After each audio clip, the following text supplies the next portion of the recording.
Shalom, selamat berjumpa kembali dalam podcast M116 Mazmur pasal 1 ayat 1 sampai ke 6 agar hidup kita makin baik dan makin benar di hadapan Tuhan. Kita akan bahas mengapa ada begitu banyak ateis di zaman ini.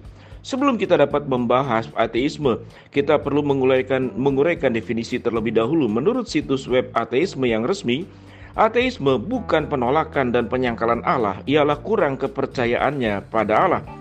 Jadi mereka yang mengaku sebagai ateis berupaya menekankan kekurang percayaan mereka pada Allah, bukan penolakan untuk percaya.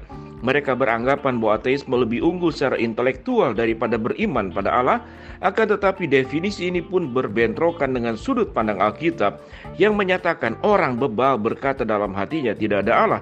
Mazmur 14 ayat 1, Mazmur 53 ayat yang 1. Karena para ateis menyetujui bahwa semua manusia mempunyai kebebasan memilih kepercayaannya masing-masing. Pada artikel ini kita akan mendefinisikan ateisme sebagai pilihan untuk tidak mempercayai adanya makhluk agung yang kepadanya umat manusia harus bertanggung jawab. Statistik telah mengungkapkan bahwa ateisme sedang bertumbuh di negara-negara yang secara sejarah banyak dipengaruhi oleh agama Kristen. Statistik tersebut juga melingkupi mereka yang dibesarkan di rumah tangga yang sekuler, namun juga mencengangkan ialah pertumbuhan dari rumah tangga yang dahulunya beragama. Ketika kita mendengar adanya tokoh agama Kristen yang menolak agamanya, kita berpikir mengapa? Mengapa begitu banyak orang yang tidak lagi mempercayai Allah? Meskipun karyanya dapat dijumpai di mana-mana. Mazmur 19, Mazmur 97, Roma pasal yang pertama. Setiap kebudayaan di atas dunia mengakui adanya dewa atau ilah. Namun mengapa saat ini ada begitu banyak orang yang tidak mempercayai adanya Allah sama sekali? Ada beberapa alasan mengapa orang mengecap dirinya sebagai ateisme. Yang pertama adalah ketidaksadarannya. Karena miskin akan pengetahuan yang benar, seseorang mencapai konklusi bahwa tidak ada apapun di luar alam semesta serta pengalaman manusia di dalamnya. Karena adanya begitu banyak yang tidak kita ketahui, maka kedunguan itu seringkali menciptakan ide-ide baru yang mengisi ketidaktahuannya. Seringkali langkah ini berujung pada agama yang palsu dan ateisme. Pengetahuan yang meragukan tentang Allah seringkali telah dicemarkan oleh mitos dan tahayul beragama, sehingga kejadian supranatural apapun dianggapnya sebagai dongeng karena telah diombang-ambingkan oleh berbagai klaim yang membingungkan. Ada yang mereka mencetuskan bahwa semuanya tidak benar tanpa mempertimbangkannya sendiri. Kekecewaan merupakan alasan lain mengapa orang menjadi ateis, dikarenakan oleh pengalaman yang buruk seperti doa yang tidak terkabul atau perilaku munafik pada orang beragama. Seseorang mencapai konklusi bahwa Allah itu tidak ada karena ia tidak menjawab dengan cara yang mereka harapkan. Maka mereka menyimpulkan bahwa ia tidak ada sama sekali. Mereka tersandung oleh konsep yang rumit seperti neraka, pembantaian pada perjanjian lama, dan kekekalan yang menyimpulkan bahwa Allah diperkenalkan Alkitab terlalu membingungkan. Kekecewaan mendorong orang untuk mencari kelegaan pada hal yang nyata yang diakui daripada mempercayai Allah yang tak tampak. Demi menghindari kekecewaan berulang kali, mereka meninggalkan segala upaya beriman dan mencari kepuasan dengan memilih percaya bahwa Allah memang tidak ada. Tidak jauh dari barisan orang kecewa, terdapat mereka yang mengklaim dirinya sebagai ateis, namun kenyataannya mereka bersifat anti terhadap Allah. Ateisme merupakan label yang mereka gunakan untuk menyembunyikan kebencian mereka terhadap Allah, disebabkan oleh trauma pada masa muda atau pelecehan yang diatasnamakan agama. Orang-orang ini membenci semua yang berbau agama.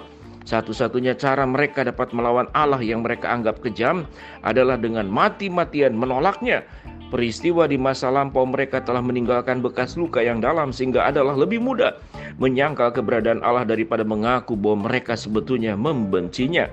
Ateis yang sejati akan menolak kelompok kecil ini karena mereka menyadari bahwa kemarahan terhadap Allah adalah sama dengan mengakui keberadaannya.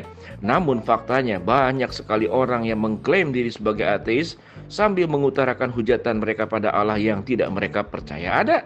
Dan masih ada mereka yang menolak adanya Allah karena ia sulit dijumpai. Seorang ateis terkenal bernama Richard Dawkins diberi pertanyaan, apa yang bakal Anda katakan jika Anda bertatap muka dengan Allah ketika meninggal? Ia menjawab, aku akan berkata kepadanya, mengapa engkau begitu menyembunyikan diri?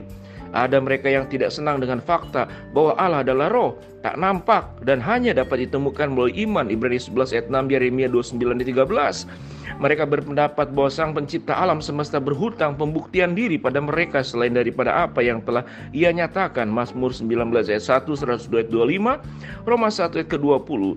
Yesus membahas pola pikir ini ketika Ia ada di dunia. Di dalam Markus 8, Yesus telah memberi makan pada 4.000 orang dengan 7 buah roti dan beberapa ikan. Namun para pakar intelektual mendatanginya dan meminta sebuah tanda yang membuktikan bahwa Ia adalah Sang Mesias. Yesus mengulas kekerasan hati macam ini dalam perumpamaannya tentang orang kaya yang berada di neraka yang ingin memperingatkan saudara-saudaranya yang nasibnya menanti setelah kematian. Lukas 16. Dari surga, Abraham menjawab, jika mereka tidak mendengarkan kesaksian Musa dan para nabi, mereka tidak akan mau diyakinkan sekalipun seorang yang bangkit dari antara orang mati. Lukas 16. Penjelasan yang paling masuk akal bagi pertumbuhan ateisme belum berubah sejak peristiwa kejatuhan di Taman Eden. Dasar dari semua dosa adalah penentuan nasib pribadi. Dengan menolak keberadaan Sang Pencipta, para ateis dapat hidup semaunya sendiri tanpa menghiraukan penghakiman dan konsekuensi kekal. Matius 12, Roma 14, 1 Petrus pasal 4, Ibrani pasal keempat.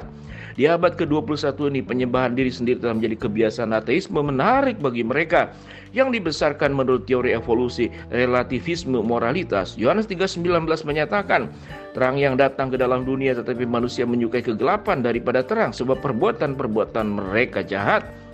Jika manusia menciptakan dirinya sendiri, menentukan nasibnya sendiri dan egois, maka mereka tidak akan tunduk kepada hukum moralitas atau pencipta hukum moralitas apapun.